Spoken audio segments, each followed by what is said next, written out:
Hey, just the two of us now, bro. Just Nice to see two you. of us. Thank you very much, my man, for giving up your time this evening. Oh, that is my Uh, pleasure to finally get a hosting role in my podcast. Is what I've always dreamed of. well, think of this as going in dry, ready for Switchback 2025. Yes. Although the third wheel, it has to be said, is not here Mm, tonight. Slightly saddened by the passing of Mark Peck. Off of the head and hats off there. He yep. is at funeral with a few other members of the community. Mark, you will be missed, and you know you were a massive part of the UK scene there. Yeah. And thanks for everything. All the Yeah, lessons, the smiles, and the good times over the years. And thoughts go out to his family and friends. And we're sure to keep him in our thoughts and support them in any way we can going forwards. indeed, indeed. But we are here to celebrate as well. That is hopefully all the bad news for this done. We are trying to get back, trying to put some long form content out. Slogs is letting me down, obviously, but for good reason. So my good friend Matt Brind is joining us here. I'm hoping that he will be part of the Switchback live broadcast team. Fingers So crossed. get your ear holes and eye holes ready for a bit of screen time. Look, he's in an online waiting room. We really should get him back in here. Matt, I'm going to throw this on you. Would you like to give a little intro as to our guest here? Oh, off the cuff intro as well. This is definitely live stream practice where everything's off the cuff. Ladies and gentlemen, for your audio and visual pleasure tonight, we have Brian Bishop of Orb magazine. That is off-road boarding magazine from back in the early 2000s, I believe, Dan. Here's our main man, Brian. Way back in early 2000s, possibly even the 90s, but we'll get onto that. Orb Magazine's Brian Bishop, the editor-in-chief, chief contributor, chief photographer, chief stoke maker, and Chief. Chief old fart now, yeah. Thank you, bro, for joining us today. I noticed I was looking whereabouts in the States are you, and we did touch on this. I was looking at the old addresses where you could write in with a self-addressed envelope and subscribe to Off-Road Boarder magazines, and it did have a Colorado number on there. Is that where you currently are now then, Brian? That is where I currently am. I'm in Denver, and that is critical to the story because had I not lived in Denver, I wouldn't have done any of this because, I was living so close to MBS. Those guys were doing shows at the local, snowboard sports, events and all that. And that's where I first saw it. And I was like, man, this has got to happen. So had we not lived that close, we wouldn't be talking right now. Yeah, I think that's why certainly the main hub of mountain boarding still seems to exist around that Colorado Springs area and Colorado, Denver, and those surrounding areas. There still seems to be quite a decent sized community in there of people, faces from the past and present, and hopefully some of the future as well coming out of there.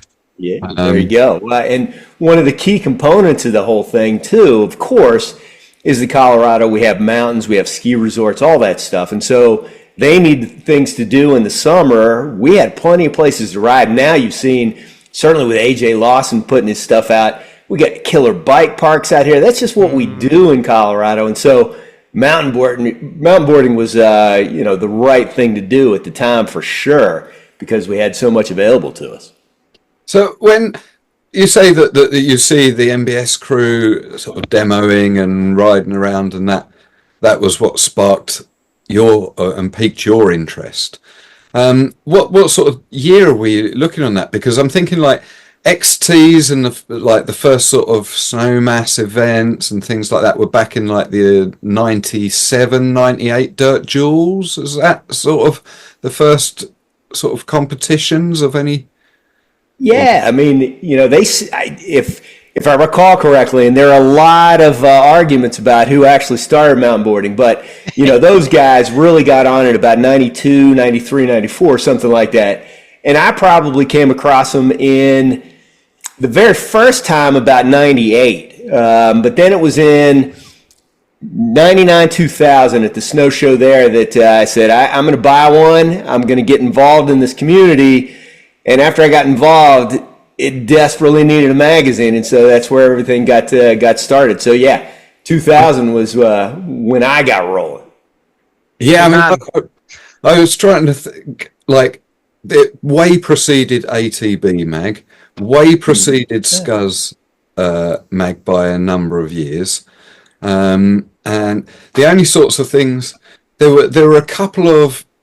In the UK, when we had a series, they used to give away like little event booklets that would have riders in previous results and things like that. But there was no magazine until the fanzine style of Scuzz and ATB mag. And ATB mag was awesome. And ATB mag, boy, those guys did a great job. Boy, that was top of the line production. Really impressed.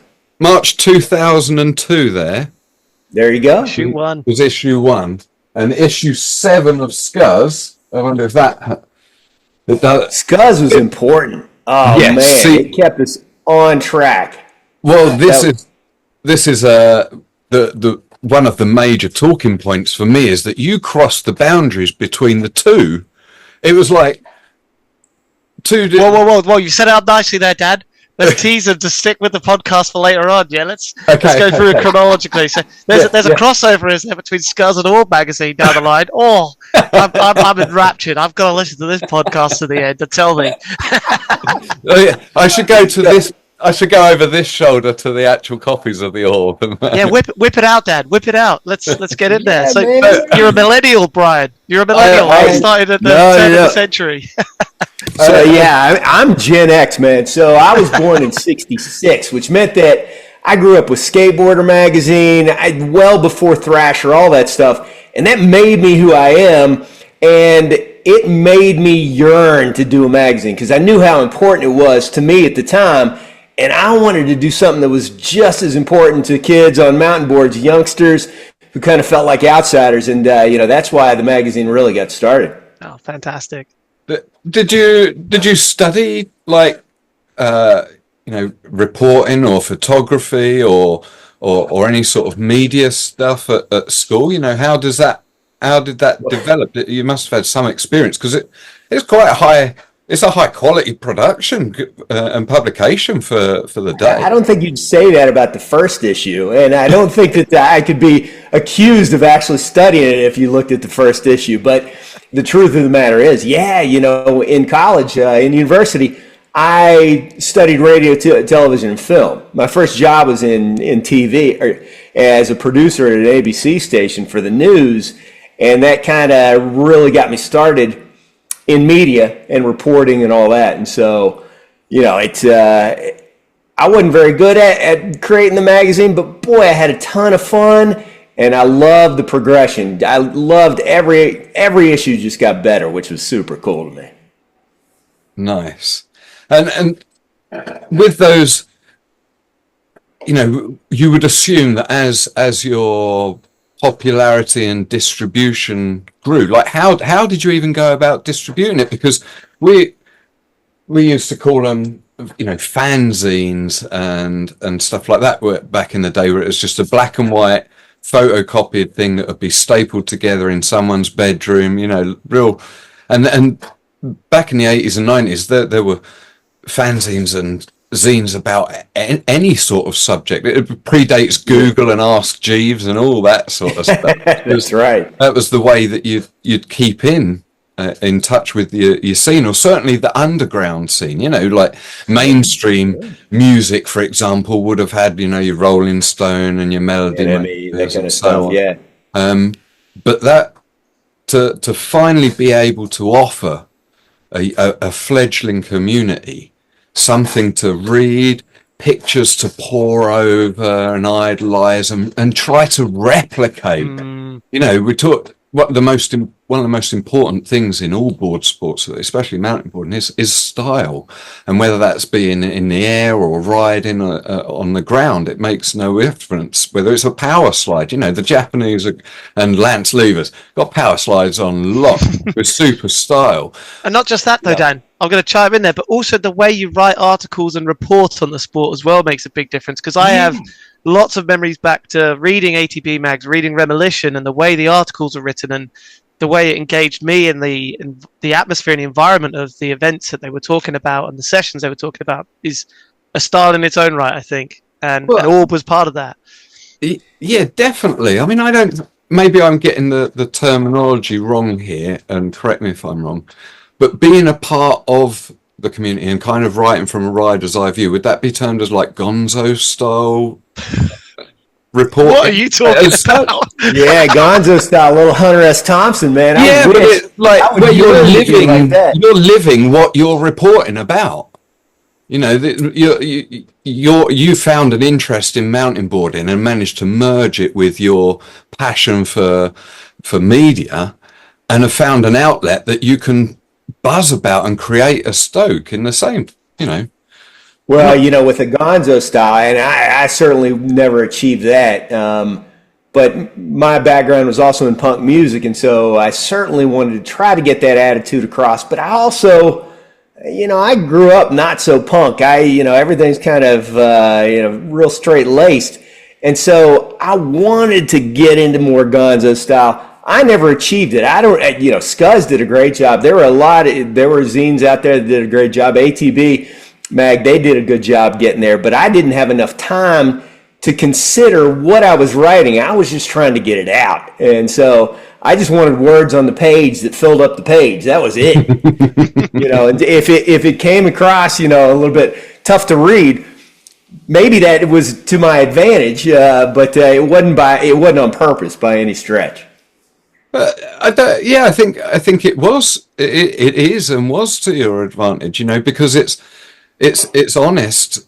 It's not trying to be something that it's not, and I don't want to certainly not be cocky and draw comparisons to ourselves here, but it's quite hard to disguise enthusiasm as anything else other than enthusiasm. That is true. And be that in writing or doing these episodes, if you're 100% in on something, people can tell. But if you're only 20 and then putting on a fake 60%, it shows equally, and that showed massively in what I've read on those magazines. There certainly did on all the Scuzz episode things, and does with the ATB mag as well, because that's amazing to hear, because I always felt like an imposter. I felt like I glommed onto the community, and everybody looked at me like I was just trying to make money out of it, which wasn't the case at all. I was trying to get all the companies to grow bigger and to spread the word, because I really did think it's is the coolest sport ever. And so, I did, but it was full imposter syndrome for a good long time. Well, reading through some of the old articles there, you did at least get standardization of truck hole patterns and things like that to be recognized across all the board manufacturers. Off of the hat for that. Yeah. But yeah, I mean, there's one particular article. I'll save it for later, because it is an excellent topic of discussion, and I know Matt knows the one that I'm talking to, because I've already sent him the bit about it. But yeah, I mean, I think how did you come to be that young person following the scene? You say, it was never about trying to make money from the scene, but obviously there were adverts in there from the companies of the time and the sponsors of the series, and there always seemed to be, if you weren't there, somebody would be at one of the events to report on it and give you the results and so on and so through. so forth. And even those were well-written articles. See, the people that you were using, again, were quite, they were good at writing the articles, unless you were changing them or editing them and stuff like that. But minor editing. Yeah, I'll tell you what. The person that I enjoyed reading the most was a guy, and you may know him, Van DeWitt, because his style, you talk about Gonzo, he takes it to a whole new level. And Van was tough to edit because you weren't exactly sure what he was going for, but so you just kind of put it on the page and it worked out really well. And then another fella, Dan Dworkin, he's so committed to mountain boarding, and he's a great writer, and those guys contributed a lot. And I really, really appreciate that. I never got to meet Dan Dworkin. I think I met a relative of him, Dave the Rave, who was doing some pretty sick surf style tricks out on the rock with some rag glasses on. But he perturbed to knowing Dan Dworkin quite well. We'll never. Oh yeah, really. He did so many good things for the sport and the events that we had and all that. So I'm in awe of him. Now, you had asked before, by the way, about distribution, and when the whole thing got started, it was interesting. I maybe knew 20 people in the mountain board community, and of course, they all wanted the magazine. So I mailed it to them. I asked for their addresses. I mailed it to them. But then I boxed up all the other magazines that I had and took them to as many skate shops around Denver as I could, and then tried to connect with people on mountain board discussion boards so that I could send them a box and say, distribute these at the various skate shops. Because the whole thing was about growing the sport. Nobody had any money. Those advertisers that you talk about, they were paying me maybe in trucks. They were, I might get a couple bucks here and there, but it was about putting yourself out there to see if it would ultimately pay off. It never did. I mean, with big money, I never sold the magazine to anybody or anything like that, which was ultimately would have been a great plan, Transworld Skateboarding or something like that. But it was just about getting the word out so more people knew. Well, you say that it would have been the ultimate plan, but given the way that the world went, it might still have only have been a short bubble anyway. The published media now is there's not many of them hanging in there anymore. Well, I'll take credit then for that. So, all the published media started going off at about 2003. That's because my magazine failed, and so all the for one second digital, I thought you was going to take credit for the internet. Then there you go. Yes, I created the internet and everything else. Yeah. So you say 2003 for that. So can we get a rough chronology going on here? So you started around 2000. Mac, when's your first episode come out? When's your first edition, I should say, not episode, of the magazine? What was it? Let's see. It was this one right here, December of 2000, January 2001. Excellent. So, and then you ran through 13 editions, was it? Yeah, 13 editions. I tried to do it bi-monthly. I needed enough time. Wait. Bi-monthly is once every 2 months or twice every month? Once every 2 months, yeah. Two every month would have been brutal, man. Tough. You think I have a little hair now, or very little hair now? I would have no hair whatsoever, man. Yeah. Nice. So that ran for just over around 2 years. Is that? Yeah, 2.5. But there were a couple of times where I didn't have enough money to get it published, and so I'd have to, scoot it out at least 1 month or 2 months to see if I could dig up some more money somewhere. And so, 13 should have been, about 2 years. I don't know what it was, but nice. It was real. It was such a punch in the gut to have to give it up. It really was, and go back to work for the man. That sucked. Yeah, absolutely. I bet. I mean, it looked. I'm struggling to not make any comparisons here, but I noticed that the last couple of episodes or last couple of issues, it changed to Mountainboarding magazine. Do you mind asking what was that the reason for that? I mean, I've read the article at the start, but just for the sakes of the episode, because I think it's valid, definitely. Yeah, when I started Off-Road Boarding Magazine, I called it that because I just liked that acronym ORB. I thought that was cool.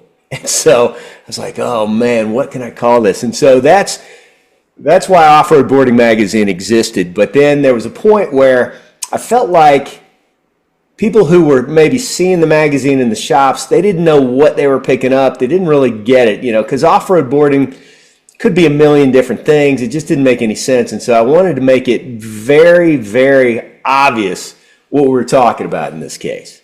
Mm-hmm. And I also just took it off of Skateboarder magazine. I was like, hey man, if they can call it that, then I can call mine Mountainboarding magazine.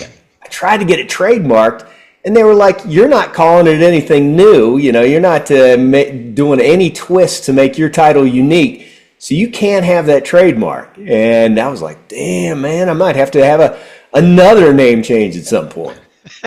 Oh, man. So that's the practiced answer, right? But the real answer is the lawsuit that you settled out of court with Zorbing. With all those guys and the giant balls rolling down the hill. Yeah. That's exactly Zorb magazine were getting really annoyed about the lost trade. They came after me hard, man. They came after me hard. I'm going to quickly grab this the final episode of Orb there. Before it changed into the Mountainboard magazine. For the audio listeners there's a lovely picture of Jason Lee, I believe, on the front cover in a red t-shirt, red helmet. That's the one. Blasting through the woods. But yeah, man. Even the reason why is because even the modern day mountain boarder will probably still be familiar with the center page spread in this. And this is something that the millennials will never know about, center page spreads. I wish it was many different like Playboy. That would have been all right. Yeah, well, exactly. But that photo there, how people in the modern world or modern mountain boarding still are familiar with that image there. 2002, 23 years later. Well, we got to give that a description for the audio-only listeners, right, Dan? Yeah, what's that image? Teed it up. Teeing it up for the audio-only listeners. The tagline: MBS Pro Rider Jason Lee cave dropping in Colorado. Looks suspiciously Grand Junction area, I would say. It's Jason on a green Comp 16, framed lovely between two walls of a cave, dropping off from who knows where, landing who knows where. Landing, who knows? Landing, who knows? Props to Jay Lee, because Jay Lee, he got his master's in fine arts, so he has such a great eye for photographs and videos and everything. And what that meant was he knew how, hey, photographer, stand there, and I'm going to go do this. And so he was able to really orchestrate all that. The picture on the front came directly from Jay Lee too. He, he's like, Brian, you can put this on there if you want to. And the beauty of that photo on the front is that it's like action, it's printed, yes, but you can tell how fast he's going and what he's doing. So those guys were taking brilliant pictures at the time. That's it. Again, for the audio listeners, a very blurry photo of Jay Lee going very fast. That's right. But here to that. All the old stuff with from MBS and with Jay involved, yeah, you look back and it still holds up, and there is a reason for that. It's not just because the riding level was so good, but the artistic direction of it too, as you rightly mentioned there, Brian, is great. But again, like Dan said before, that's where going back and reading Orb still holds up too, right? So bringing it back around, Dan had a question about the center spread there. I forgot what it was. I can't. Then, well, the question was really, I think that these little things that the newer riders, the digital generation of the community, they don't necessarily have the understanding of what it was like back when these magazines were all that we had. I'd heard of Orb magazine. It's taken 20 plus years for me to actually hold and read an issue of it. that's not to say that there weren't a few knocking around in the UK. There definitely a few made their way this way. Just I personally hadn't, and I think that it would be a very small amount of people, a very small amount of older people, older generation riders that have been there. But nevertheless, it's just as important because it's, it is. I started doing the dirt as a way to document modern mountain boarding because in the lack of anything else, there's no way of keeping a track on what's even been happening. We can look back through Instagram and YouTube videos and stuff like that now, which is great, but it's not from a time. They're kind of almost timeless pieces where at the moment you step into any long format stuff or indeed written or still photography, you can, it matches a bit of a time there, and it's a good way of tracking it. I'd love there to be a modern mountain board magazine. I don't think it'd survive financially in printed media, but I think Remolition might have been ahead of its time. Oh, Remolition was awesome. Oh, I miss it. Yeah. Well, it's interesting that you talk about that chronicling. It's what popped into my head just now is history is written by the victors. And the reason I bring that up is because when I first started the magazine, Earthboard was coming after me and trying to write their own history of mountain boarding. They were saying, we invented it, we did everything well before MBS. And the guys at MBS are like, we don't think that's true. And so they kept going back and forth and trying to use me as their mouthpiece. And I would say MBS didn't really care because they knew what the truth was. But the Earthboard guys really were trying to get in there. And so it was tough for me at the very beginning to understand or to figure out who was telling the truth, who was, coming up with other things, who was trying to kind of move me in different directions so that I would be on their side and try to get their name out more than anybody else. And so being used as a tool was kind of a weird thing. But if we'd had some sort of chronicle of the day that somebody put some, big ass wheels on big ass air-filled wheels on a board, then we'd know. Yeah. But that day has now gone and passed. I mean, you bring up Earthboard there. There's an episode that I'd like to do just for the sort of the drama and the story as such. Oh yeah. That would need a whole episode. I don't even know who the guy would be and whether maybe that's something that I could track down. Man, yeah, I'll have Note to to go self. into my files and see if I can get you a name or two. And I'm sure a Coney would know who those guys are because Yeah. he was of riding course. for him. So I mean, assuming that they're everything now off the FBI's most wanted list. Listen, there we don't know what's the truth and what what's the, Exactly. This is the thing. I would make up stupid shit stories like that to get more notoriety if it's if you got my name out there.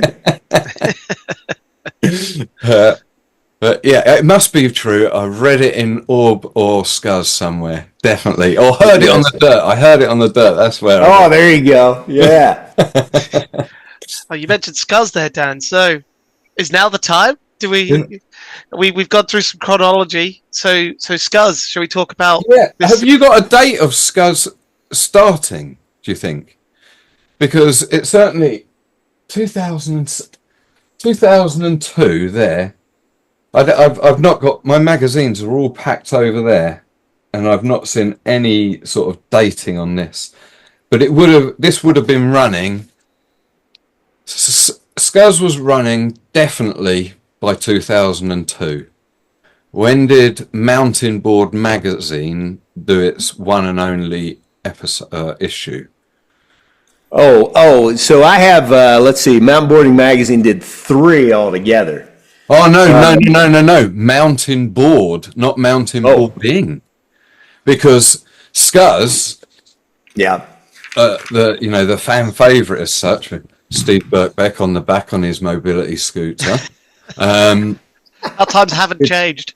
Did try to break into the glossy, nationally distributed magazines for frontage, and that only came. There was only one issue of that ever came out, and every other issue. Oh no! I was about to say every other issue was black and white. I think there were a few color covers of Scuzz, and then they released the full mount. They changed the name, similarly to you, to get some. Oh, because who's going to know what Scuzz is if they're looking for it in the local newsagents? well, I see. Yeah. Going back to what I was saying about changing the name to something that people get, but I love Scuzz. What a great name! Indeed. But the only thing missing from both Orb and Scuzz was coverage of riding outside of that locale. I mean, that's not strictly true, because you did have a section in the back of the Orb magazine for, what had been, like a one-page section of what's been going on around the world. There's an issue. There's an article with a school of Korea, a mountain board school and centre in Korea, for goodness' sake, in one of those issues. But yeah, there was never anything that encompassed the whole world as a community. Yeah, right? wouldn't that have been nice? Holy cow, to travel the world and cover the whole thing and come back and produce a killer mag that is the dream right there. Yeah. I suppose you'd have had to have joined forces with Scuzz, hadn't you? Yeah, I would have joined forces with anybody to keep it going. No question. I mean, I think we've hit on why both magazines eventually failed.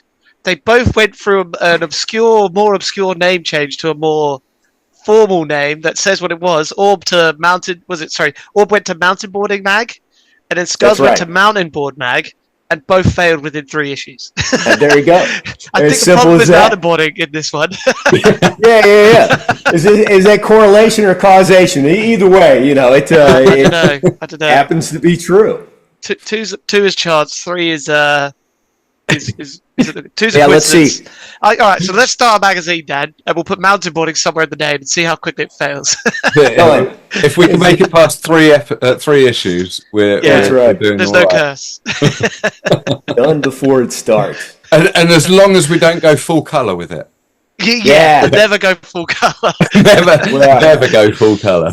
That is a lesson in economics versus listening to the people who read your mag. So everybody was pushing me to go color. I didn't have the money to do it, but I went ahead and did it anyway because I thought there was that much fervor for it, and that doomed me for the most part because that took to each episode or each issue cost me somewhere in the neighborhood of $3,000 to $5,000.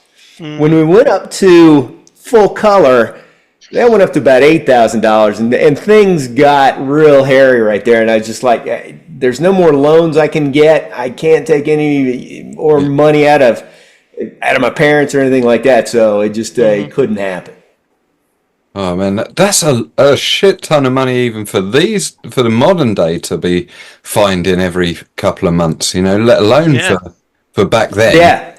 Well, keep in mind that I was mailing stuff to people in 27 different countries, fair number of subscribers.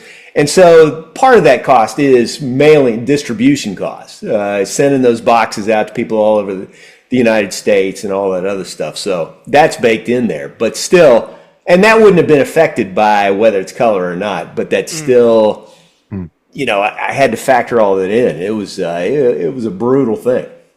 That leads to an interesting question as well about scale then. So if you don't mind us asking, so what were you printing for each edition, like kind of quantities? If 27 countries, that's a really impressive number, to be fair. So yeah, do you mind divulging? Like what were No, I don't mind at all. I think that, when I first started, I probably printed up 1,000 copies of it. So that was the very first one.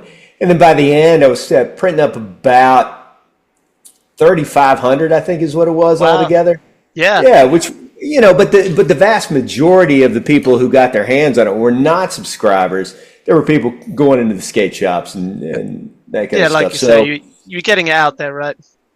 Getting out there, but I honestly, when it came to figuring out how much to charge the advertisers, it made it really difficult for me to say, this is how many readers I have. I honestly couldn't pinpoint it because who knows how many people were picking up the mag and then handing it to a friend and they're handing it to a friend and so on.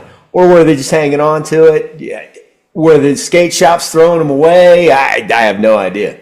Yeah, absolutely. And now 23 years later, there's still issues floating around, which is a huge testament. Is super cool. I'll just want to shout out and say that's a really impressive figures to me.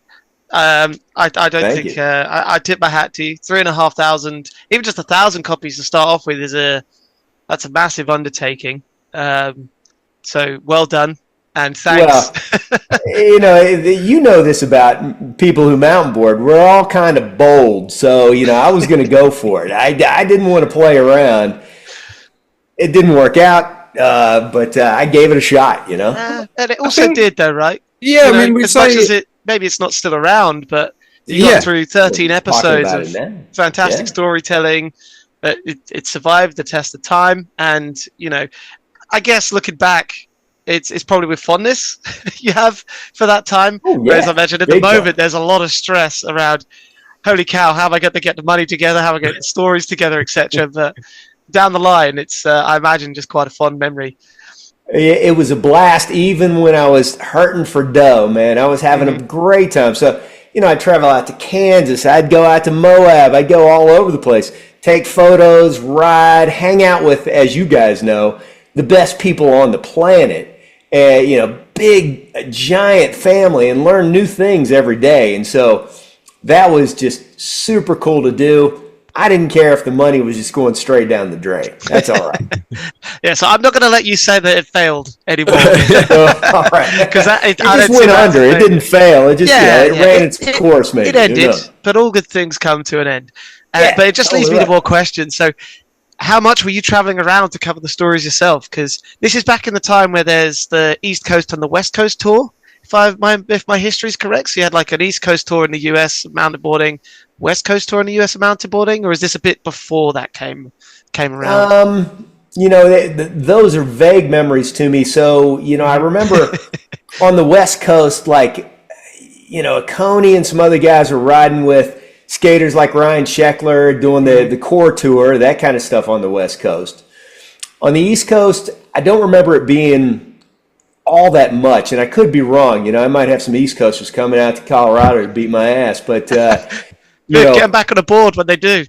Yeah, no kidding. Now, for me, the traveling a lot of times is about me setting up the events. So it might have been we had a couple mayhems in Moab. We had the 2002 national championship in Iowa, and so wherever something needed to happen. Now looking back on it, I spent some money on those that I probably could have put into the magazine. So I'm not sure what was the right thing to do there, because it generated stories. Those events generated stories that I could get a lot of coverage out of those and get a lot of really great photos. But especially that one in Iowa was very expensive to put on. And so Mountainboarding magazine probably would have lasted longer had I not done that.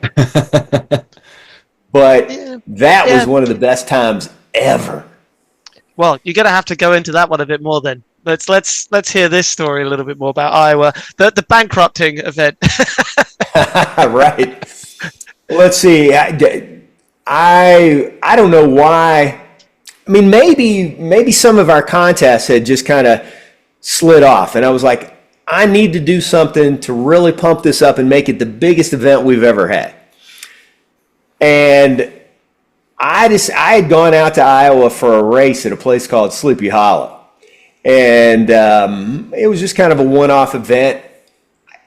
There were a couple of people who were riding out there who were really big into it, and they worked at Sleepy Hollow, and so they could run the lift and create the course and the border cross course. They could build the jumps and stuff. So I went out there, and then working on that.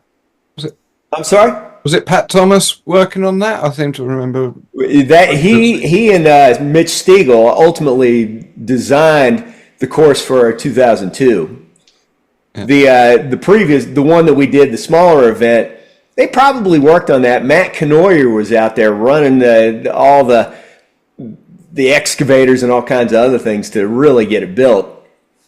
But because a lot of the events tailed off, I thought, I like to go big. Let's see if we can make this the biggest thing ever. So you may have seen pictures of giant trophies. I'm an idiot that way. Just the bigger and gaudier, the better.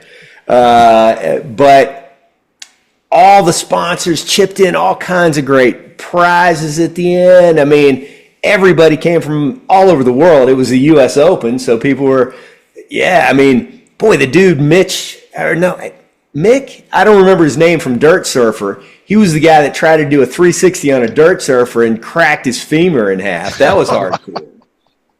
But the course was epic. Mitch and PT did a great job on it. I love that course. The Leon Robbins, Austin Robbins, they were out there ripping it up. Let's see. Oh, one of the best stories, I think Joel Lee was racing Ted Ledoux. Or no, it was Austin Robbins and Ted Ledoux. Mm-hmm. And Austin made a mistake. Nobody expected it. And Ted just right inside the berm and people were talking about it forever. And so it was 2 days of just the greatest mountain boarding of all time, in my view. And that's when Jeremy Leaf, as far as I know, did the first in-contest backflip. That was cool. Yes. A little progression happening right there. Mm. Yeah. I was going to say, Coney and Jeremy seem to be, and Dave Seafooter seem to be quite heavily featured in most of the adverts and podiums across the magazines there. Yeah, totally right. But Steve Fighter, Starfighter, that guy was so talented. And he lives here, he lived in Denver, right close to me. And so he and I would go out on photo shoots and riding, and he would teach me stuff all the time. So I had to pay him back by featuring him as much as possible as I could. But obviously, him getting on the podiums was all him. Coney, we kind of had a deal toward the end of Mountainboarding magazine where he was sort of a partner, where he was digging up all the advertisers that we could get because he wanted it to go on for a while. Mm-hmm. That was cool. Dave Sansoni was down in Colorado Springs. He was great. All those. Brack Lee. I got to shout out Brack Lee. One of the nicest people on the planet, a great rider, a former vert rollerblader, decided to get into mountainboarding. And he really helped the magazine run too. So a few shout outs to some people. So have you... Did you, when the magazine ultimately sort of started to fall away, or I say fall away, the last episode issue was released, there must have been a dawning of that was the last issue that we're going to do. Was that shortly after, or even before the last issue had been put out? And did that taint mountainboarding for you? The downfall of the magazine. Good question. I knew that my wife, an accountant and a financial analyst, was not going to put up with me losing money any longer. So, I knew it was happening. But at the same time, I was just so proud of what I'd done and so pleased with all the people that I'd met and all the places that I'd ridden, and just the notion that my younger life, reading the Skateboarder magazine, influenced my older life so I could pursue some action sports. I was like, yes, this is incredible. I don't want to go to work for the man. I don't want to be a cog in the machine, but that's just kind of the way life is. You take the risk. Sometimes it pays off, sometimes it doesn't, and you just go. And so it'll never take mountainboarding for me. I'm really proud of what happened. I'm really proud of the the people I'm still in touch with. And I was just out riding this past weekend, so I'll never forget about it. I'm gutted that we didn't make this connection before our recent trip to Denver. Everything in its own good time, man. But it can't be a once in a lifetime now, can it? Nope. Can it? Not. It was never going to be. No, well, but I had to sell it to myself, and I didn't have to sell it to myself. I had to sell it to my wife, and this was going to be a one. Yeah, that soon when I got home. I think that it'll make your marriage. It makes your marriage that much stronger because you both go through those struggles together. You both support each other along the way, and so I've been married for 28 years now. And so congrats. That started 3 years after I got married, and it just strengthened everything. So yeah, that's how it's lasted 28 years. If you got through that, yeah, exactly. Yeah, that's exactly right. If she can put up with my shenanigans like that bullshit that I was putting up, she can put up with anything. I have to say, you say about been riding recently. You were top step of some of them podiums yourself in there, Brian. Well, keep in mind, must have been a force to be reckoned with yourself back in the day. In 2000, I was 33 years old, so I was already in the Masters division at the time.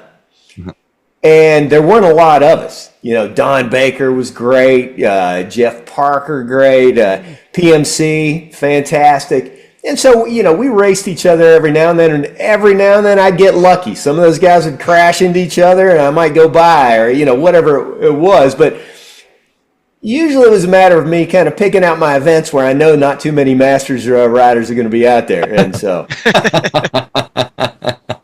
and speaking of Masters riders, I got to give Grove Star some props there too. So 2003 at Snowmass, he tried a backflip in the Masters division, and I think he cracked his back, and that was just, it was so bold of him to go for it, but he wanted to win that thing, and he knew he'd done it into an airbag, so he's going to give it a try. That is a badass mother right there. So here's to Grove Star. That's it. Shout out to the Maui Greenwave crew. Yeah, there you go, man. Way to dig up some old names. But yeah, no, it's like, I'm a real geek about these things, and I know I'm in good company with Matt here and Slogs, and I think the older generation do have a bit. We like to geek on things. Maybe it's a time. Maybe the older you get, Matt, the more geeky you'll become, which is hard to believe. I know right now, right? Don't tell my wife. Yeah. But you start to look for the details in things that you might have glossed over with youthful eyes. Hence why things like these issues of all have been thumbed back to front by me numerous times since having them. They will be. I like to go over the historical side of things because it gives me a way of reminding myself that I was once youthful. I still have my moments. Don't worry, I still have my here and there. But we never get the opportunity to redo anything. We get an opportunity to try again at stuff, but we can't ever go back, can we? So can't have the same party twice, man. It doesn't happen. Exactly that. I guess where I'm going with this is that no chance of you ever starting up a Orb magazine again for the States, maybe an online version. Webzine, yeah, man, that would be. I would love doing that. But I think that the lessons I learned the first time around is that it's just a little futile. If I knew that there was a growth, if we saw a trend in growth, big growth, then maybe I'd jump on it and get back in it, or at least try to contribute somehow. Mm-hmm. But and I don't know, you guys see it much more than I do. It's Matt, you're sharing all over the place on Instagram, and Dan, you are too, and loving it. You guys are growing things, but it would have to be some pretty epic growth for me to jump back in, because I'm pretty comfortable right now, which is all right. Yeah, but energy's a finite resource. I'd love to ride with more people. I'd love to get out there. I'd love to hang out with Jay Lee, and I'd go down to Australia and hang out with Joel and see how he's creating new stuff all the time. And that's pretty awesome. So, I'll always dabble in it, but I don't think that I could ever start another business in it. It's a full-time job, right? And that's the thing. Energy is a finite resource. So you can do a passion project for a while, but soon you burn out. And you need more than just passion to drive it, right? So it's a fair shout. It's a fair comment. Yeah, 100%. I mean, I've never missed an episode.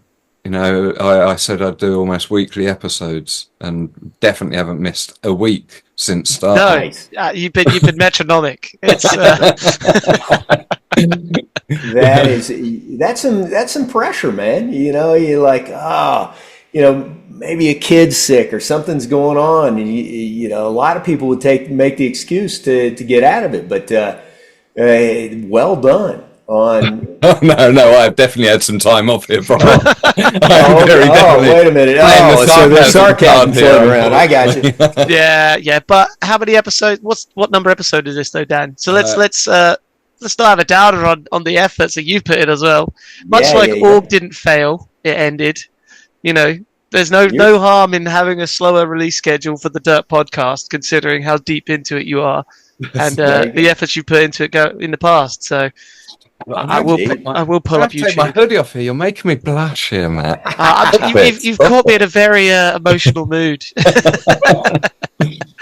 No, well, hopefully this trip to the States that we all went on recently really has given me another little burst of energy. And it's nice. With the UK Championships fast looming and the live broadcast of that.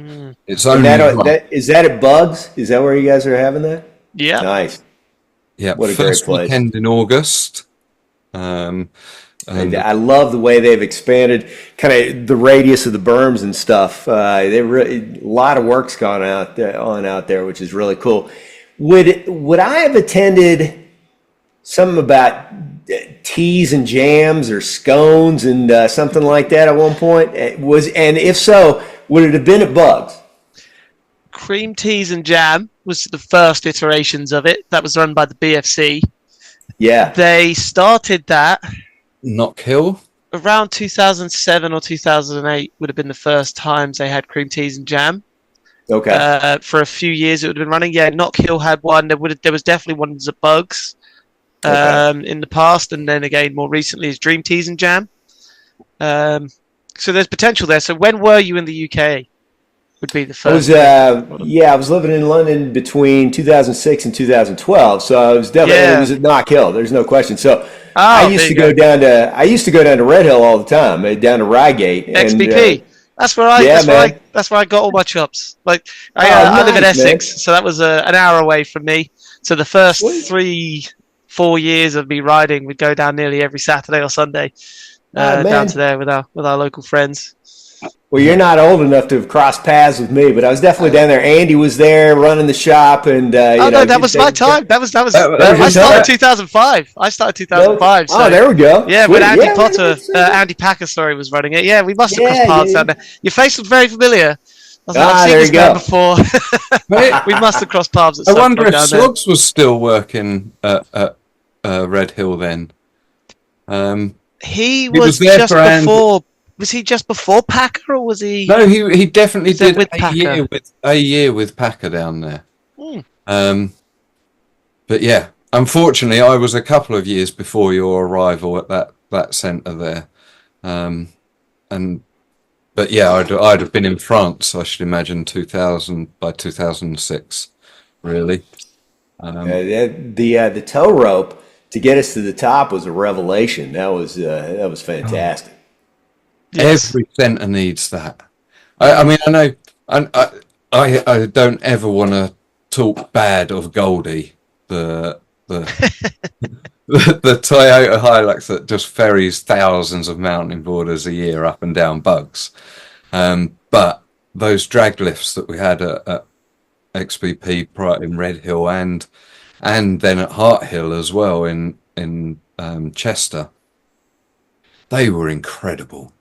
And silent, just constantly firing people up the hill. I'd love. I don't know if Bugs would be even interested in one. How you'd go about doing it? It would be an incredible addition to the site because bikers can use them, the sledgers could use them, and it's just low maintenance, frees up another set of hands in Bugs. Maybe that's the reason why he doesn't want to put one in. Maybe so. He's already got one hand on a steering wheel, one hand on a Stella. We don't need any more free hands. Not if any health and safety inspectors or insurance brokers are listening. He has one hand on the Stella. There you go. Yeah. Part of the equation, of course, for that tow rope are the conveyor belts. To lay down on the ground to get up. That was. I can't imagine how much, where you find all those, first of all, and how you keep them in play, keep them tacked down to the ground and stuff has got to be difficult too. So that leads into the perfect question: is how many times did the conveyor belt roll up on you while you were going up the hill? Because that's like a rite of passage at XBP. Is at some point that conveyor belt rolled up on you? I vaguely remember it, but I'm thinking maybe 4 or 5 times overall. Yeah. Not a ton, but enough. Eventually, they hardcored it. Yeah, eventually they just hardcored the whole center track, so there was no more conveyor belt. Yeah. All right. That must have been hard. That was after my time with hardcore. Yeah, that might have been when the Toomies came in. They hardcored it. Nice. Yeah. Lower maintenance than having conveyor belts down. Yeah. I'm gutted that our paths didn't cross in London here, Brian.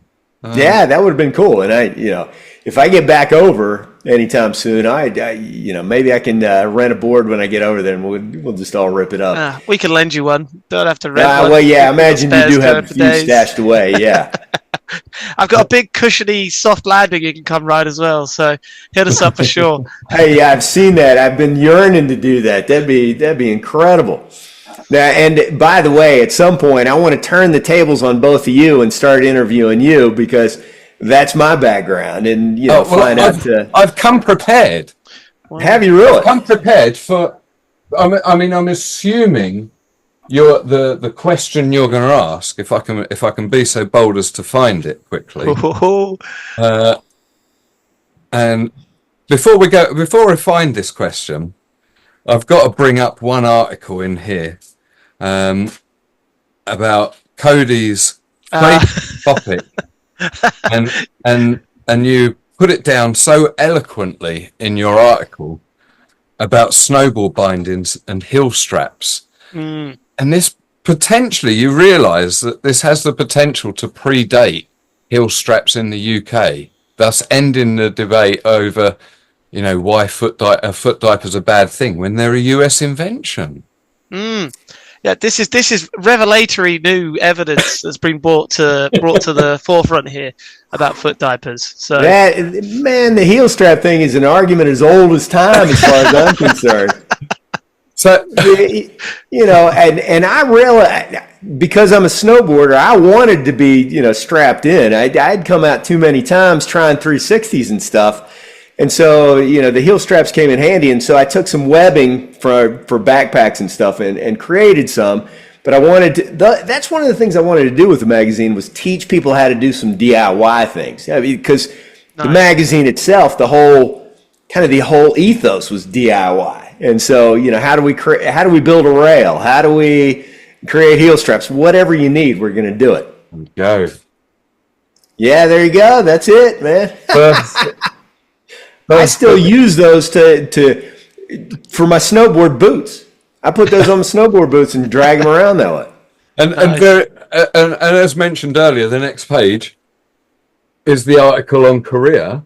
There you go. Nice. Global expansion. And what a turnout there. I don't know. There's probably 40 or so people at that mountain board school. Heck yeah. Man. If we No, could so go it global, maybe I will get back into it if we can figure out how to get enough funding to travel all over the place and really get the word out. Well, to be fair, if you get on the right side of Kim Jong Il and take it into North Korea, you can force everyone to do it. Well, that may soon happen, and maybe I need to get Trump's here over here in the States because he's an authoritarian for sure. Maybe he can bring the hammer down on everybody that doesn't ride. So let's bring this non-political podcast back on track. So the question I have some rapid fire questions, Dan. The question I'm assuming you're going to ask me, or ask us rather, is be the first to email the name of this 70s song from which the line came and win an Orb t-shirt. Like a rocket sled on rails. What song does that come from? Holy shit, it's in my head right now. Like a rocket sled around. I'm going to go like this, and it's going to give it away for you, Brian. Rubber duck. Oh man, you're right, Convoy. Holy crap, Dan! How'd you know that? Well, good. Because I like Convoy. I have a thing for 80s movies, and a little known fact about me: I'm quite into Lego, and I'm quite into 80s movies, and I've combined two hobbies, and I have a load of 80s film cars and stuff like that that represent that time. I haven't actually got I've not got enough space for trucks, so I haven't got any of the Convoy ones, but I'm very familiar with the I got to find a t-shirt somewhere, or print one up and send it your way. You nailed it. I'll send a self-addressed envelope over with prepaid postage. Yeah, and that really was before the time that people could Google that line and get it immediately, oh man. Well, that reminds me, one of the other episodes, and I can't remember, one of the other issues, an article was Eat the Rich, and I wanted to get people riding in business parks. I wanted to, because you've heard me talk about working for the man. I kind of wanted to give it to him just a little bit. And there are plenty of business parks here in Colorado that have great hills and just plush grass and all that stuff. And so, but that came from, at least from my perspective, from an Aerosmith song. About Eat the Rich. So, music influenced what we did here. It's definitely worth influencing people to look at business parks. I've often drive through business parks. There's plenty of flat banks, loading bays, all sorts of stuff that doesn't really get ridden that much. I mean, maybe for fear of getting turfed out of a spot or something, but. But that's what we do, man. We're a bunch of punks. We're a bunch of skaters. And Dylan, by the way, has been doing a heck of a job down in Australia, digging up new places to ride. That's been super impressive. He's had a lot of stoke for the sport for a long, long time. Oh, yeah. Continues to push it out to a wide audience. I wish I'd met him when he'd gotten to Colorado. It would have been a lot of fun to see what kind of person he is, and no doubt a really good dude. Yeah, he's a great guy. There aren't many bad mountain boarders, are there? I mean, I can't think of any off the top of my head that I've ever not. I mean, Slogs is a bit of a dick, but that. Great. He knows where you live. You better be careful, man. Yeah. And that bottle of Stella up, next on your head, that might be a little rough. Yeah. But he's not here right now, so easy target. I've forgotten where I was going with that now. So you did say you had a couple of questions for us to turn the tables. Well, I've rudely interjected. I've seen a lot. Matt, you've been riding for a good long time, obviously, since 2005. You've been doing you've been progressing the whole thing for a long time. But I want to know if the progress you've seen from, let's say, early 2000s when I was riding to now, if you've seen as much progression as you think you should. Well, I'm going to have to get clarification on that question. When you say progress, do you mean in terms of the riding level of the sport, in terms of the exposure and popularity of the sport, the terrain and the amount of centers or the variety that we're able to ride, the equipment. So what measures of progress? And that gives me more time to think of answers. Great clarification, and it's all about the largeness of the tricks, and the difficulty of the tricks, that kind of stuff, and a little bit thrown in there the terrain. We were talking about more urban and business park stuff that Dylan's doing. I'm not seeing as much progression as I would have expected in the last 23 years. So I'm curious to know if I'm just not seeing enough. Okay, I will try not to go on for hours at this point. This is the bit where Dan was nervous about having me as a co-host, as if I got a chance to speak freely. Trick progression. I think a lot of people don't realize how big and how many tricks got done in the early days. So like you said there, Jeremy doing the first backflip 2002 in competition, but I think everyone knows that the double backflip was attempted long before it ever got properly landed and stuff. But back to Jeremy again, absolute animal, like switch backflips at demos and stuff. Front flip 180s, he did the first backflip 1-footer. This is all like 2003, 2004. So I definitely think we've pushed it a lot since then as well. And there's been a lot of progress since then. But at the same time, it has stalled out for the last nearing on 10 years, I would say, on the big air side of things, because as the sport has kind of contracted a bit and we've had less dedicated centers to ride, there's been less big air to hit. So like, I wouldn't count anything that we have that's freely available to ride now to a real landing as big air in our sport anymore. It's all kind of like middle-sized stuff. So I know there's some big jumps at bugs, but they're middle size, so, but on that side, the other benefit too is that I'm not just going to be a downer on it. Because we've only got middle-sized jumps and small jumps to ride now, and there's a lot of them, actually the technicality of the tricks has been going up a lot more, I think. And that's where sense. I've gone into the 1-footers a lot more, and a lot of people have gone into the switch a lot more, because we've got a fixed size jump now. You can't just keep adding another 180 on. You can't just add another flip on. You got to do something else to spice it up, right? So that's for me where getting footloose comes in. It's like, well, can I do all my tricks with the foot out now? My jump's not going to get it bigger. I can't add a 180. Maybe I can add a 1-footer to it. And then you get people like Nicky G, who's like, okay, well, I want to do all my tricks switch then. So I think we've seen progression, not necessarily in the same way it was expected 20 years ago, in that jumps are going to keep getting bigger, the number of rotations are going to keep getting bigger, like snowboarding has over the last 20 years. We progressed up to a point on the big air. The jumps got smaller, so we went tech and we got more technical. And all the jib stuff as well. So you see like Dylan, I say jib, but that includes street as well and rails and stuff. So a lot more raily things, and street terrain's been ridden. So to link that into the type of terrain we're riding, I think the reason why you haven't seen as much progression in the terrain that's being ridden is actually the pioneers pushed so far and wide at the beginning with the terrain that they were exploring that I don't see how there's that much left in terms of realms for us to push in and break new ground. Sure, you could have big mountain stuff, but the guys from No Snow were riding the mountains, riding the Alps back in 2003, 2004, 2005.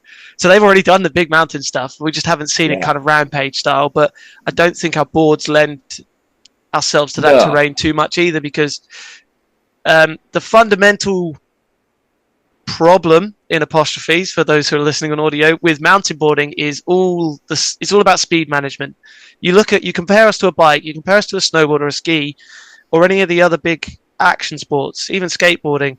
There's a way to slow down fairly easily. You can drag a foot on a skateboard, it's not super easy, but skiing, snowboarding, you've got ultimate speed control. Bike, you've got brakes. Mountainboard, you've got to do weird, crazy skids. And when you're in terrain that's like Rampage and there's no space, you can't be precise enough with the way we have to ride the board, I don't think, to keep your speed in the right place. And then on the other side of speed control is gaining speed. On snow and ice, it's really easy to accelerate really damn fast. On a bike, I'm going a bit slow. Crank, crank, crank. I'm back up to speed. So that also limits the terrain we can ride, right? I think we can, I'm again not being a downer, we can ride a real crazy amount of terrain, super vast amounts of terrain, and that's one of our unique selling points, is you can't go sideways on that much terrain in any other sideways sport. You can on a bike, but that's a forward sport, not a sideways sport. So we have an insane amount of terrain, but just the pioneer days, early 2000s, you guys did it all. You left nothing for us else to go and do. But we're still coming back and trying to master that terrain now. We would literally 2 months ago, still try to claim Little Alaska. You know, it's 25 years on. It's still there waiting for us, and no one's mastered it. Yeah, So I'm convinced that clip achieved it. That most recent one. Who was it? Biren. Oh, okay. Yeah, he got damn close, but he did go off the side. But he was, you know, we all think, well, I mean, closest. But I have I mean, obviously, I'm very good friends with Biren. So you could argue that we're all, me and Matt are very good friends. You could argue that there's a certain amount of bias there. We were there at the time.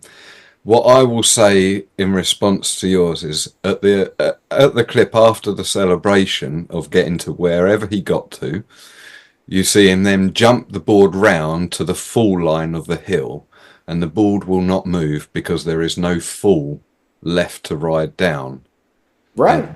So he did fall in a hole, though. He did fall in a hole. Yeah, you're right. He did fall in a hole, and he didn't ride all the way back to the vehicle. No, like the height started, but the iconic clean that everyone wants to see is from the top of that chute back to the cars at the bottom. Yeah. And I think, and Biren knows it too, so this isn't going to be news to him. But he was by far the furthest anyone ever got, and that is the most insane terrain. Super impressive. And you know what? I can't believe how good the videos did it justice as well. That kind of terrain is so hard to make it look anything close to what it's like to ride or be on. And you know what? I think Sonny and the rest of them that filmed it with the drones and with the cameras actually showed how balls to the wall that was. Pardon my French. Well, you've got nothing to worry about the tone of your language there, considering the tone of some of it in the clip. Well, I did already call slogs a dick as well, so if you could deal with the dick and not the balls, I don't know what's going on there. I'd love to see you all edit kind of on the same screen, side by side, several different attempts. You know, Austin Robbins back in the day and a few other people doing it. Everybody that has tried it is just awesome to me. Dan and I got a message yesterday about something, so maybe there'll be something soon. Not from us, but that would be cool. But yeah, so I think Dylan did a fantastic job in opening people's eyes to street. To round out the thing about terrain, Dylan definitely did a great job to open people's eyes up to the street. I think the BFC in the UK did a really great job of showing how much fun you could have on a mountain board anywhere, especially with their free DVDs that they put out as well, and showed the jibbing side of things, especially in the UK anyway. And I'm obviously going to have a UK and European bias on that front.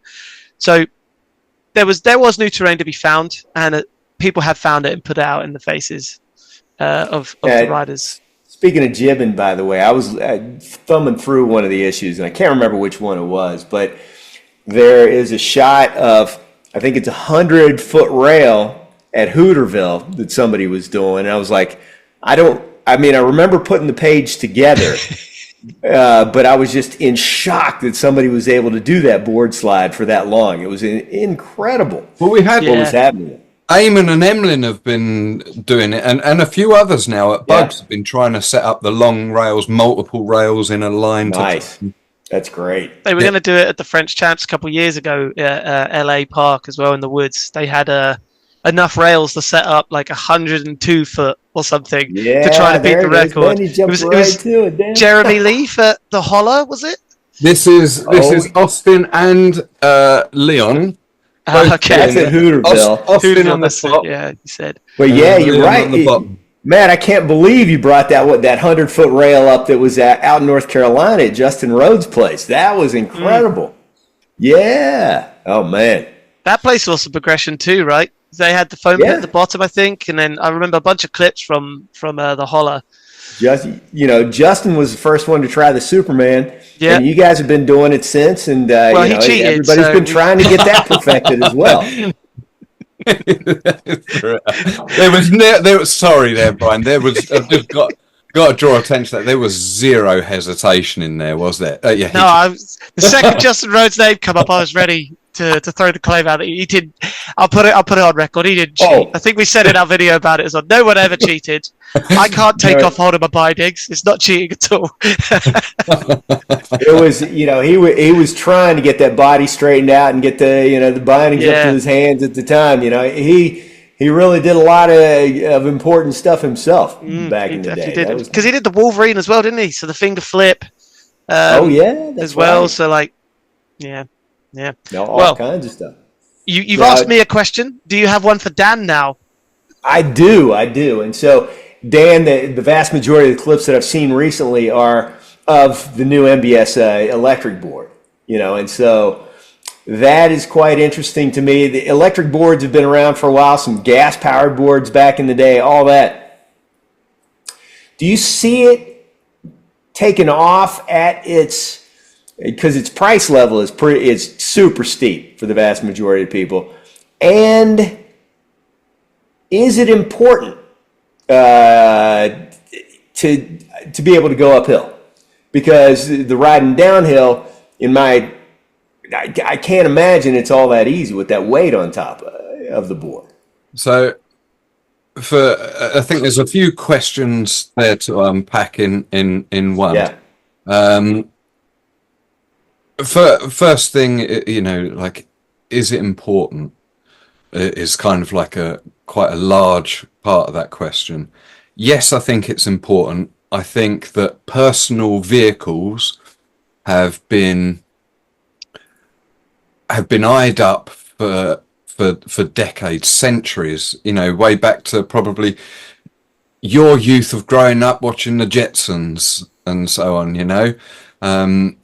that age is now upon us where we can have these PEVs, personal electric vehicles, regardless of what type of style it is. I do think they're important. I think they will feature massively in urban environments in the future. Mm-hmm. Especially, we're starting to see it in Europe. The UK is a little bit slow on the uptake for legality and things, but a lot of that's down to insurances, and it just has, these things take time. Is it important to the mountain board scene?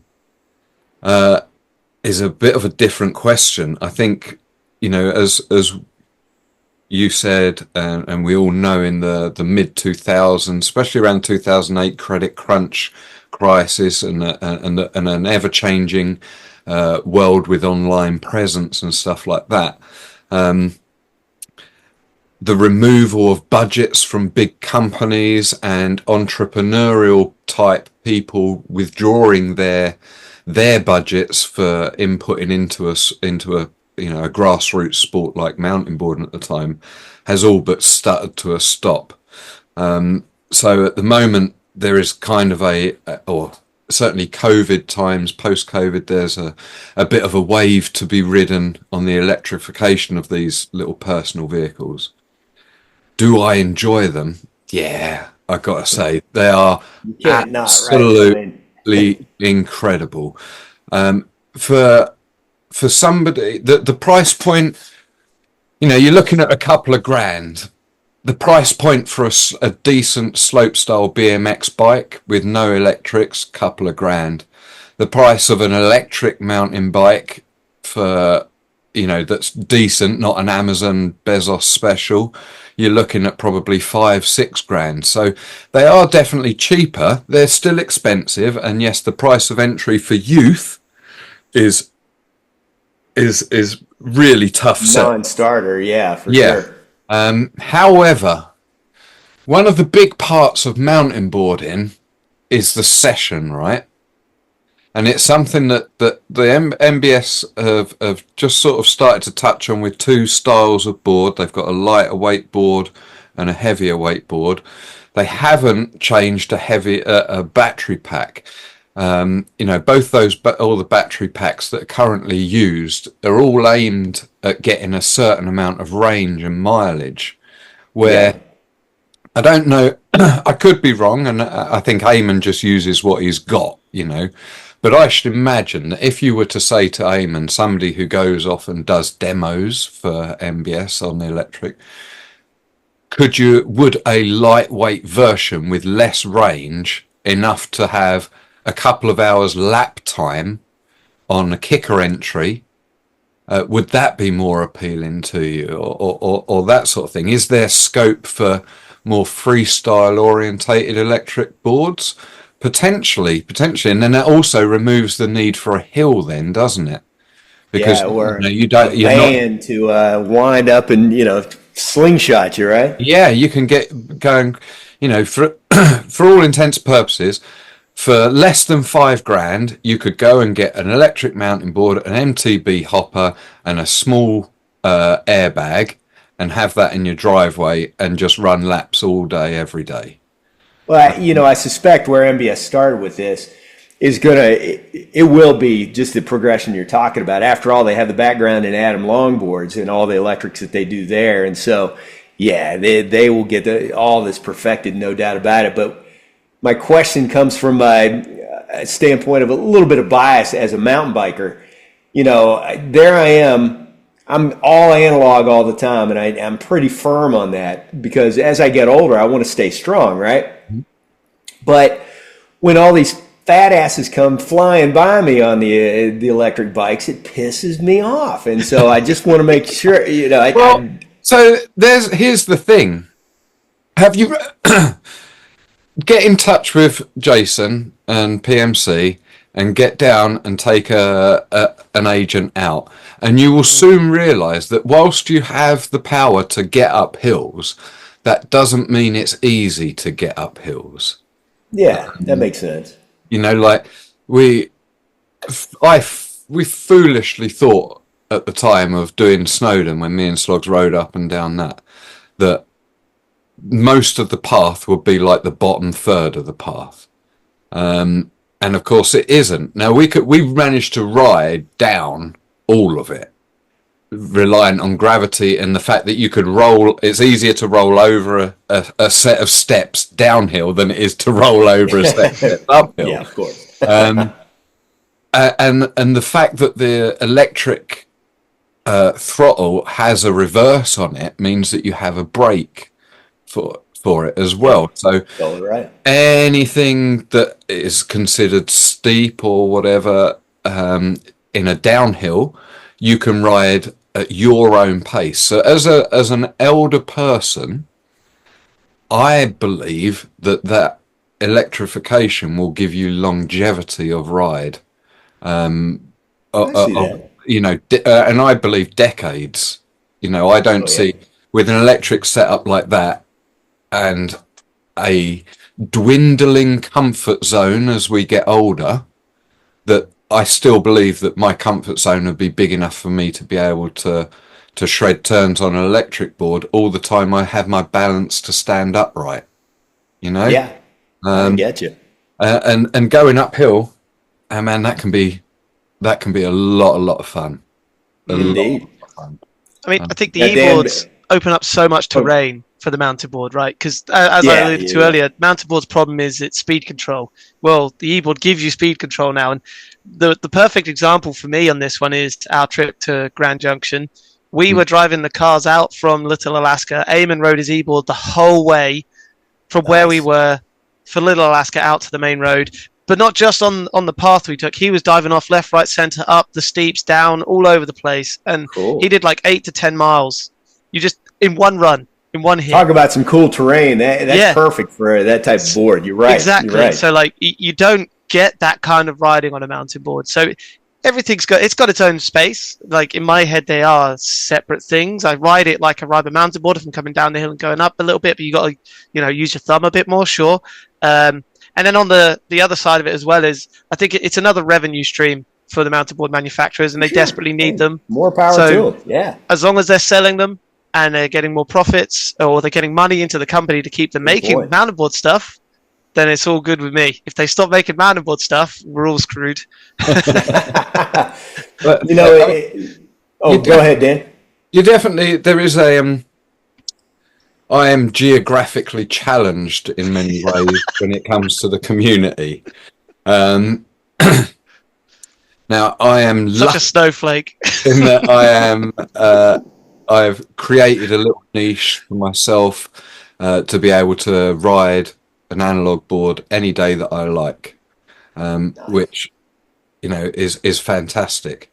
But before I had that, it was such a blessing to be able to get out for half an hour even, or an hour, and just from the front door I can be across the road into the woods and on footpaths and stuff like that, and on little mini adventures all by myself. And all the time you're moving and you're riding, the boredom and that loneliness doesn't fit in. Where, like, I love walking up hills with a crew of mountain boarders to ride down. I think the walk up is everybody giving each other shit and all that stuff. Exactly. I got you. Yeah. But when you're doing it on your own, it's not so much fun. The jokes aren't as funny, and the piss takings are way too personal. Yeah. You're the one calling yourself an asshole rather than someone else. Well, I think that's a very important point to my mountain bike comment, which is, it doesn't matter what they're riding as long as they're having fun and they're, maybe they're out there with somebody, whatever. They're staying healthy. They're getting, they're breathing fresh air and all that stuff. So I should probably set aside my angst towards them and let them, to each his own. Everybody's free. Do whatever you want to do. Just don't make me look like an idiot. All right. Yeah, certainly. Yeah, I mean, there should be no hierarchy. There should be no one's not better than the other. They are, as long as they follow the etiquette. That's the thing. Yeah. You got to follow trail etiquette. Yes. So it's when you get the people that go up they ride up the downhill trail, that sort of thing. I get it. Yeah, not a good thing. Not a good thing at all. It's the same as the classic scooter kids at the skate park leaving their wheel hanging over the coping. So absolutely to each their own, as long as they play in the environment properly, shall we say.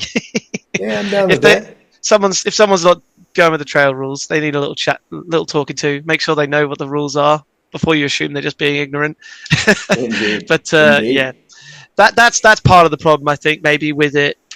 It's a different market. It's a different demographic that all these PEVs are marketed to. So they didn't grow up on the trail, or they didn't experience it the way it was supposed to be experienced. So they don't know the etiquette. So half of it's an education piece, I think, as well. Is, hey, you've never really been in this kind of environment before. This is the law. This is how it goes down. So I can say I don't blame you at all for getting frustrated with eaves and stuff out and about. Yeah. There's a lot that can go on to make it very frustrating. Well, now, speaking of instructions, which one of you guys taught Sam Pilgrim how to ride? Neither of us. I've ridden with him once, but it was Emlyn and Eamon who taught him to ride. But he lives like 15 minutes from me, so no kidding. We're pretty confident eventually we'll get him down to the airbag to hit on his mountain board, if not his mountain bike. Cause when we've invited him in the past, he's like, "Well, I've got my own airbag. Why would I come along?" But his mountain bike airbag, you need to pedal into, so he'll have to come down sooner or later. And plus, we got some rails he could borrow rather than building some out of drain pipes, whatever he's been doing recently.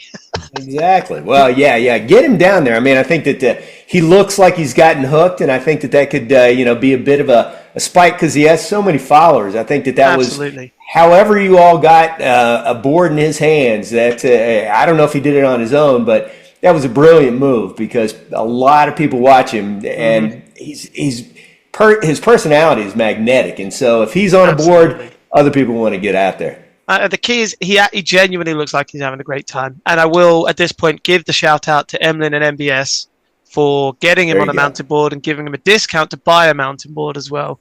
So that, obviously, without those sorts of things, you don't get that enthusiasm and energy and that exposure. So props to those guys for hooking that up.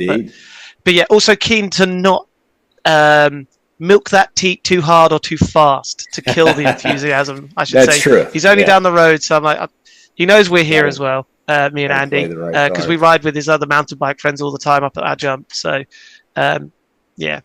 he knows it's there if he wants it. But I will start to tug a little soon if he hasn't come. If he hasn't come chatting, Tugging on Sam Pilgrim's teeth. Yeah, well, we were messaging on Insta the other day and stuff, but wasn't talking about getting him out over to here for a ride. So just gives. I wonder if we maybe see him at Bugs for the Champs or something. I thought it'd been great to get him in as a guest commentator for the freestyle.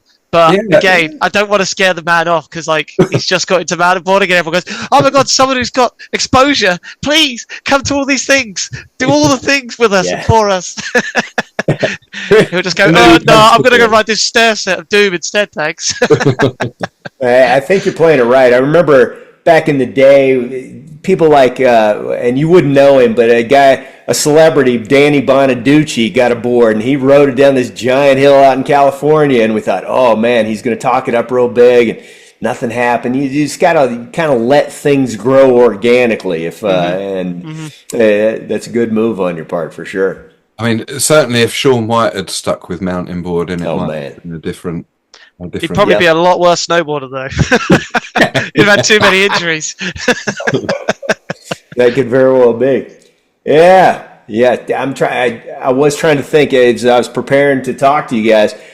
Did I have any bad injuries? I did go down. I was riding an NPD board a long, long time ago. I think it was one of the 8-wheelers, and I went down on a shoulder pretty hard. But I've been lucky.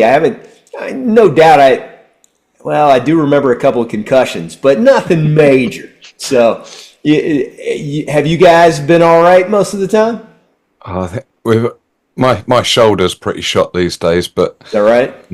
I think age, and lack of a good sporting coach is probably letting me down. In my older age, but it'll come. Just repetition of laps of the park this summer again. There you go. Yeah. Now, Matt, given all the stuff that you've done, you have to have had a few injuries. I've had a few, but I think I consider myself like you, fortunate in that the list is fairly short compared to what it could have been over the last 20 years. Probably the most famous one wasn't even my fault, so that's that doesn't count as a strike against me. But I broke my jaw, so that was across there. Oh. It didn't quite fully fracture, but they put hooks in and banded it shut, and that didn't stabilize the brakes. So they ended up putting plate and screws in. So that was that's the biggest major one. That's the only time I've officially broken a bone mountain boarding. But so many sprained ankles you can't keep count. Quite a lot of concussions. Well over. Must be near double digits on the concussions. Not the best. And then mostly these days, the thing that lingers is definitely in the knees. It's like a chronic, repetitive, constant. Over the 20 years, I've got stuff going on my knees that I've been trying to work towards sorting out for the last year and a half, and it's slowly getting better. But I mean, I look back at stuff from when was it? 2012, and I'm already wearing supports under my knee pads at that point.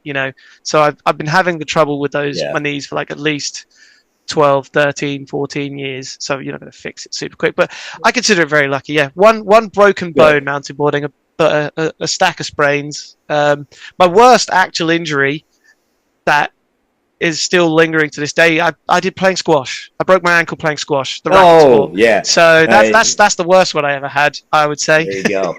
Hey, I did the same thing playing softball. That's my worst one by a mile.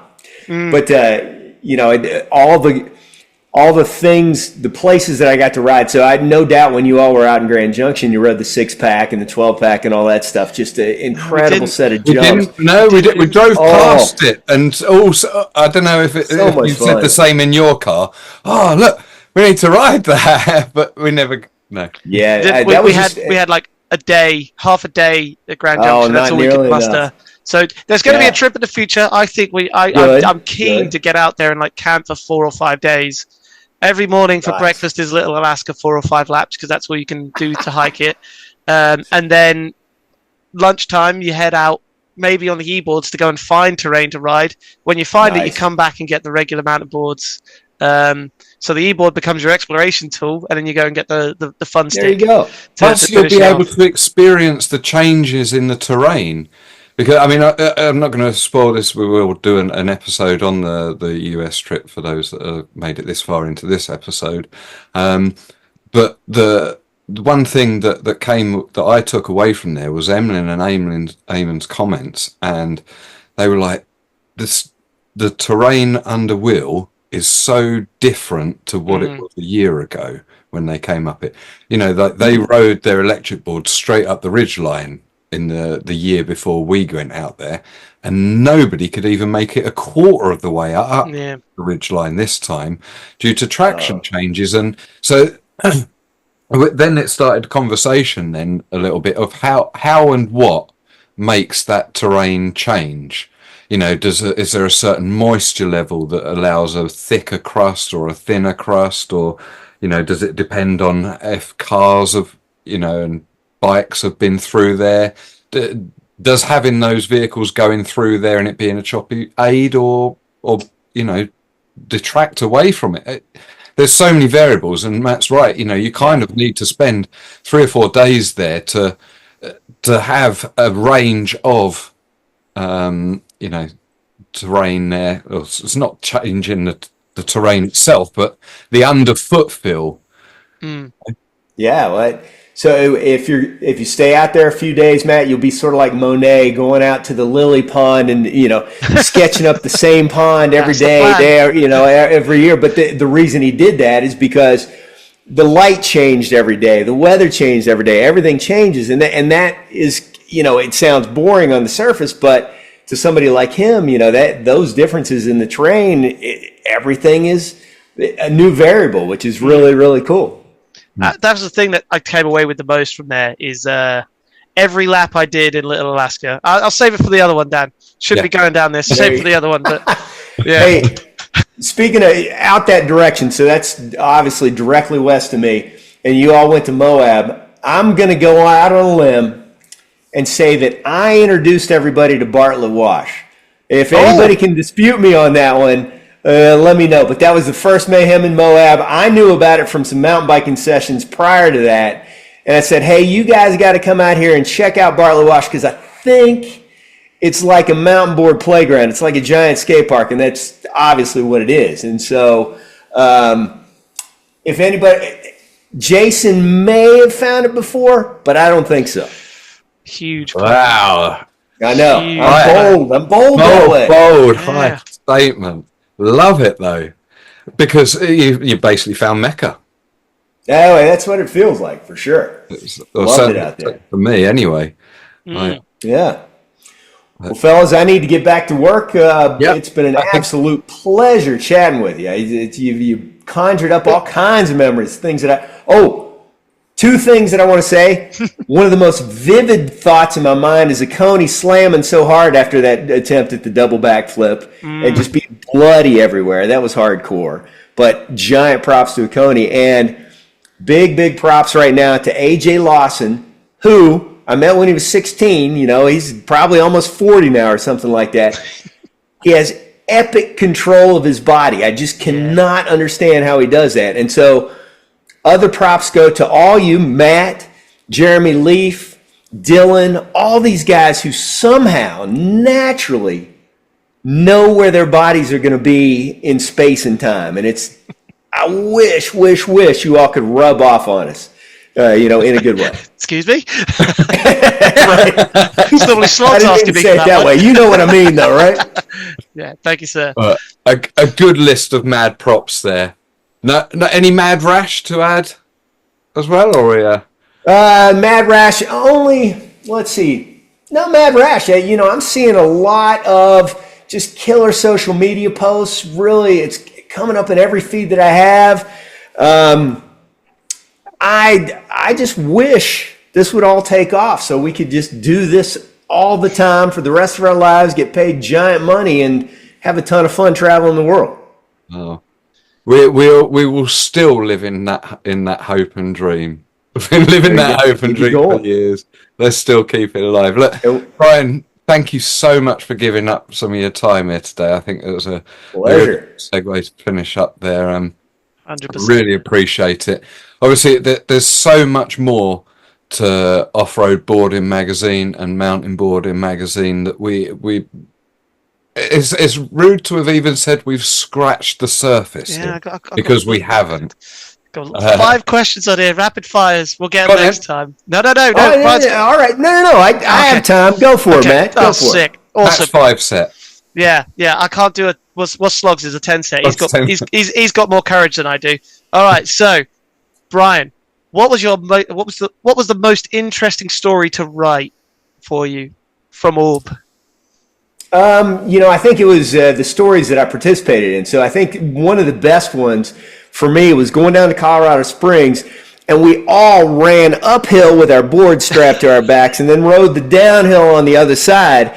And it was fucking terrifying doing all that. And it was taxing. And, so the words may not have come out, but when I think about that story, I'm just like, wow, that was one of the best days ever, because at the end, everybody's posed in a big picture, and just, these are people that I really enjoyed hanging around with. That's fantastic. There was definitely some really epic formats in the US competitions from over the years. I'd love to see enduro like we do in mountain bikes, somehow. That'd be awesome. You explained very succinctly, though, Matt, why we can't really do enduro, but Well, like you said, it's the same thing. You could jog between that and the next station, or you've got to hike between that and the next drop point, and then by the time you've got a drop time. So if you get there 5 minutes early, you get 5 minutes to breathe. You get there 2 minutes late, your time's 2 minutes longer. It could be done. Yeah, but it's that speed control that'll kill you on the downhill, man. Yeah, but if it's all fire track, anyway. So quick fire questions. Favorite cover photo? Easily the last one. This one of Dave Sansoni on that rail that Dave Stiefvater built for me. We were out at the Jewel of Kansas, and I had a real crappy camera, and the blur on that just worked out perfectly. And Dave was just a superstar, doing it over and over again until I got the right shot. Epic. Okay, this one's a bit less about Orb, but still a good rapid fire question. What is your favorite retro board to ride? The favorite retro board is in my garage right now, and it's a Core 90 with big fat blue tires on it, and it's got scrub bindings on it that I love because they're really stiff. They're super nice. It's wobbly and all kinds of stuff, but I really enjoy it.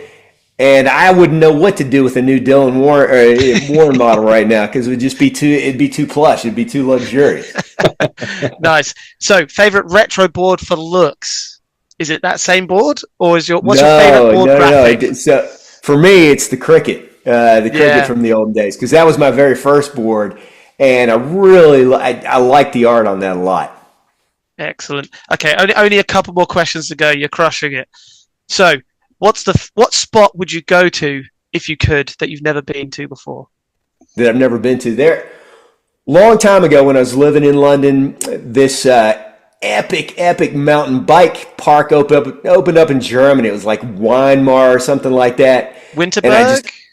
Winterberg, yes, that's it. Mm-hmm. Yes, and I always wanted to ride there, so that would 100% be the way to go. Nice. One thing people didn't see much of at the Winterberg Mountainboard Park is they saw the jump slot, but they didn't see the epic, really long, really fast track in the woods. So I would love to go back there. Honestly, I think I tried to figure it out, and we averaged like 30 or 35 miles an hour down that track. It's like a kilometer long, so I don't think I've ever seen that track at all. No, we were there for the BFC trip, and it got filmed, but it just never got put in any of it. Stinking Jack Johnson losing his tapes again. Yeah, he probably lost the tapes again. So, on the flip side of that question, then, Brian, is what's the favorite spot or place you've ever ridden at?